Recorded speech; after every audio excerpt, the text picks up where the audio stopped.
குன்று இருக்கும் இடமெல்லாம் குமரன் இருக்கும் இடம் அப்படின்னு நம்ம சொல்றோம்.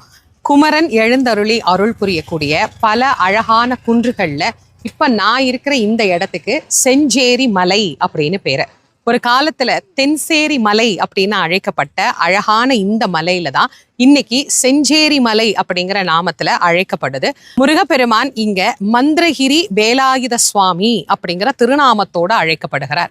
6 முகத்தோட முருகப்பெருமானை பார்க்கறதே ரொம்ப ரொம்ப அபூர்வம். மூலஸ்தானத்துல இங்க முருகப்பெருமான் மூலஸ்தானத்துல 6 முகத்தோட நமக்கு காட்சி தருகிறார். அது மட்டுமல்ல, 12 கரங்கள்ல ஒரு கையில சேவலை கையில் தாங்கிய மூர்த்தியாக முருகப்பெருமானை இங்க தரிசிக்கலாம்.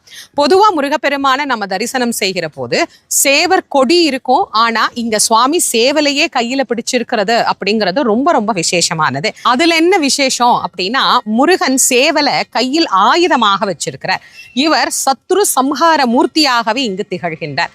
வாரந்தோறும் செவ்வாய்க்கிழமையில இவருக்கு சத்ரு சம்ஹார யாகம், அபிஷேகம், திரிசதி இது எல்லாமே ரொம்ப சிறப்பாக நடைபெறுகிறது. திருமண தடை, குழந்தைக்காக, தங்களுடைய பகை நீங்கணும், வறுமை நீங்கணும்னு நினைக்கக்கூடிய அனைவரும் இங்க வந்து முருகப்பெருமானை வழிபட்டுட்டு போறாங்க.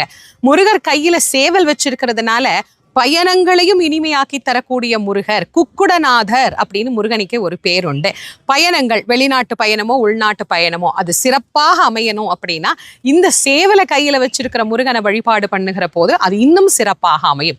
இத்தனை அழகான இந்த பெருமான மந்திராச்சல மூர்த்தி அப்படின்னு மக்கள் வந்து ரொம்ப செல்லமா இவரை அழைச்சி வழிபாடு பண்றாங்க. வாழ்க்கையில ஒரு முறையாவது கண்டிப்பா இங்க வந்து இந்த முருகனை வழிபாடு பண்ணி பாருங்க. நான் சொன்னதெல்லாம் உண்மை அப்படின்னு உங்களுக்கும் கண்டிப்பா தெரியும்.